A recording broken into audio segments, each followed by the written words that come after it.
यहाँहरू सबैजनालाई नमस्ते। आज म चाहिँ QGIS प्रयोग गरेर गुगलमा चाहिँ अथवा म्यापमा चाहिँ हामीले चाहिँ कुनै पनि डिजिजको इन्सिडेन्स, प्रिभ्यालेन्स, हाउसहोल्डमा चाहिँ हामीले हाउसहोल्ड वाइज कसरी देखाउन सक्छौँ अथवा स्वास्थ्य संस्था वाइज कसरी देखाउन सक्छौँ भनेर देखाउन गइरहेको छु। अथवा डाटा कलेक्सन गरेको डाटा हाम्रो भेरिफाई गर्न एक्चुअल हामीले कलेक्सन गरेका छौँ कि छैनौँ भनेर चाहिँ म्याप मार्फत हामीले वडामा, पालिकामा हामीले देखाउन सक्छौँ। QGIS जियोग्राफिकल इन्फर्मेसन सिस्टम भन्छ। यो पब्लिक हेल्थमा अहिले नयाँ एकदमै धेरै प्रयोग भइरहेको छ। म सुरुमा यहाँ चाहिँ गुगल फार्म क्रोममा जान्छु। यहाँ चाहिँ हामी पोखरा विश्वविद्यालय BPH 5औं सेमेस्टरका साथीहरूले ICFP 3rdमा डाटा कलेक्सन गरेर घर घरमा 400 जति डाटा कलेक्सन गरेका थियौँ ग्रुप वाइज। यसमा हाम्रो राजेश सरले चाहिँ हामीलाई गुगल फार्म बनाइदिनु भएको छ। यसमा हामी सबैजना साथीहरूले यसरी ल्याटिट्युड, लङ्गिट्युड यहाँनिर हेर्न सक्नुहुन्छ। ल्याटिट्युड र लङ्गिट्युड यो चाहिँ आवश्यक हुन्छ जहिले पनि म्यापमा हामी देखाउँदाखेरि। यो फाइललाई सेभ गर्छु, पहिला डाउनलोड गर्छु, डाउनलोड गरेर एक्सेलमा सेभ गर्छु। हेर्न सक्नुहुन्छ मेरो फाइल डाउनलोड भइसकेको छ। तपाईँहरूलाई म बेसिक कुरा मात्र सिकाउँछु आज। अब यो फाइल डाउनलोड भइसकेको छ। अब यसलाई मैले चाहिँ फाइललाई म सेभ गर्छु। सेभ एजमा क्लिक गर्नु होला। सेभ एजमा क्लिक गरिसकेपछि ब्राउजर छ यहाँनिर, यसमा क्लिक गर्नु होला। त्यसपछि यो BPH फाइल मैले दुईचोटि डाउनलोड गरेर फाइल 2 यसरी डाटा भनेर सेभ गर्छु। म चाहिँ जहिले पनि QGISले चाहिँ यो CBS, डिलिमिटेड भन्ने अप्सनबाट यसरी सेभ गर्नु होला। मैले चाहिँ यहाँनिर यसलाई यो डेस्कटपमा डाउनलोड गर्न गइरहेको छु, काम गर्न सजिलो हुन्छ भनेर। मैले यसलाई मेरो फाइल सेभ भइसकेको छ, हेर्न सक्नुहुन्छ। फाइल सेभ हेर्न सक्नुहुन्छ, मेरो फाइल सेभ भइसकेको छ। अब QGIS मेरोमा अलरेडी थियो, त्यसैले मैले यहाँ ओपन गर्छु। तपाईँहरूको चाहिँ QGIS छैन भने तपाईँले चाहिँ डाउनलोड गरेर इन्स्टल गर्न सक्नुहुन्छ ल्यापटपमा। मेरो ओपन भइसकेको छ। अब मैले चाहिँ यो पहिला काम गरेको थिएँ, त्यसलाई म नयाँ न्यू प्रोजेक्टमा जान्छु। जहिले पनि यसरी माथि न्यू प्रोजेक्टमा जान्छु। प्रोजेक्टबाट मैले जियो प्याकेजलाई कनेक्सन गर्छु। राइट क्लिक, पहिला जियो प्याकेजमा क्लिक गर्छु, त्यसपछि राइट क्लिक गरेर न्यू कनेक्सन भन्ने छ, त्यसमा चाहिँ मेरो डेस्कटपमा फाइल छ। यो डाटा, यो चाहिँ म्यापहरू राखेको डाटा सरले दिनुभएको थियो, अटोमेटिक मसँग छ। यसलाई मैले ओपन गर्छु। पहिला अब मैले नाम दिन्छु। पहिला पनि यहाँ कनेक्सन गरेको थिएँ, त्यही भएर नाम खोजेको छ। तपाईँहरूले पहिलोचोटि गर्नुपर्दा खोज्दैन। त्यसपछि जियो प्याकेजबाट गरिसकेपछि मैले यसमा क्लिक गर्छु। मैले मेरो नाम लेखेको छु, यसमा क्लिक गर्छु। हामीलाई चाहिएको वडा हो, हेर्न सक्नुहुन्छ। जियो प्याकेजबाट मेरो नाम छ। मैले यहाँ वडा चाहिएको, हामीलाई वडा सिलेक्ट गर्छु। यहाँ सबै वडाहरू आइसकेको छ। नेपालको म्याप आयो। म्यापमा कसरी हामीले चाहिँ डाटा कलेक्सन गरेको घरधुरलाई देखाउने भनेर म देखाउन गइरहेको छु। यो होल म्याप आइसकेको छ। अब मैले यसलाई वडामा छुट्याउन चाहन्छु। वडामा छुट्याउँदाखेरि जहिले पनि यहाँ यसरी क्लिक गरेर तपाईँले यहाँनिर लेयर प्यानल भन्ने छ, यसमा क्लिक गर्नु होला। यो गरिसकेपछि यहाँ वार्ड भन्ने अप्सन आउँछ, हेर्न सक्नुहुन्छ वार्ड भन्ने। यो गरेपछि हामीले फिल्टर भन्ने अप्सनमा जानुपर्छ।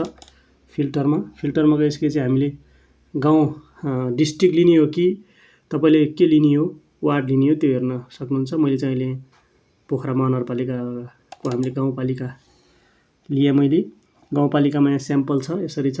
मैले अल भन्ने सिलेक्ट गरेँ। म यहाँ सर्च गर्छु, POKHARE चाहिँ आइसकेको छ। यहाँनिर हेर्न सक्नुहुन्छ पोखरा लेखनाथ भन्ने आइसकेको छ। डबल क्लिक गर्छु। यहाँनिर मैले इक्वल टु दिनुपर्छ। यहाँनिर हेर्न सक्नुहुन्छ इक्वल टु दिन्छु। अब चाहिँ पोखरा लेखनाथको यहाँ ओके गर्छु। यहाँनिर ओके गर्छु, तल मुनि ओके छ, हेर्न सक्नुहुन्छ। मेरो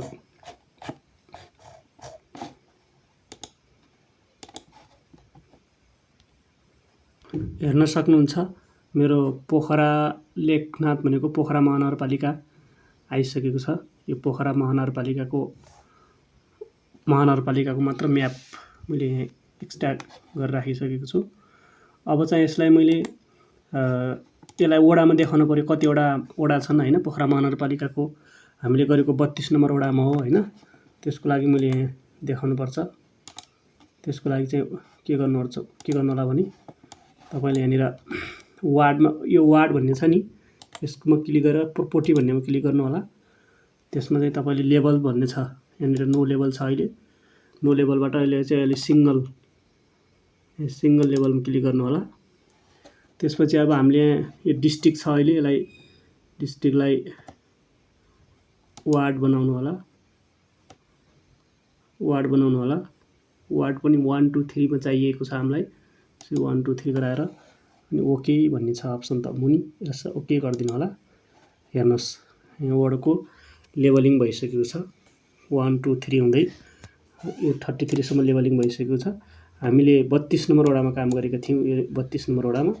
अब यसमा चाहिँ हामीले कुन ठाउँमा काम गरेका छौँ भनेर कनेक्सन डाटा कसरी देखाउने भने त्यसपछि तपाईँले के गर्नु होला भने माथि लेयर भन्ने अप्सन छ, यहाँनिर माथि प्रोजेक्टको माथि लेयर भन्ने अप्सन छ। त्यसमा तपाईँले एड लेयर भन्नेमा क्लिक गरिसकेपछि एउटा अप्सन यस्तो आउँछ। त्यसपछि तपाईँले एड डिलिमिटेड टेक्स्ट लेयर भन्नेमा क्लिक गर्नु होला। त्यसपछि यस्तो फाइल यस्तो ओपन हुन्छ।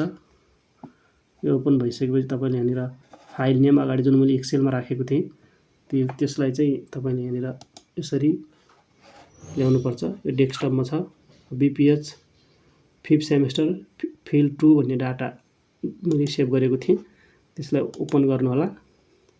त्यो गरिसकेपछि यो यहाँ इन्ट्री हुन्छ। त्यसपछि तपाईँले यसलाई यहाँनिर यो DMS भन्ने तपाईँको यो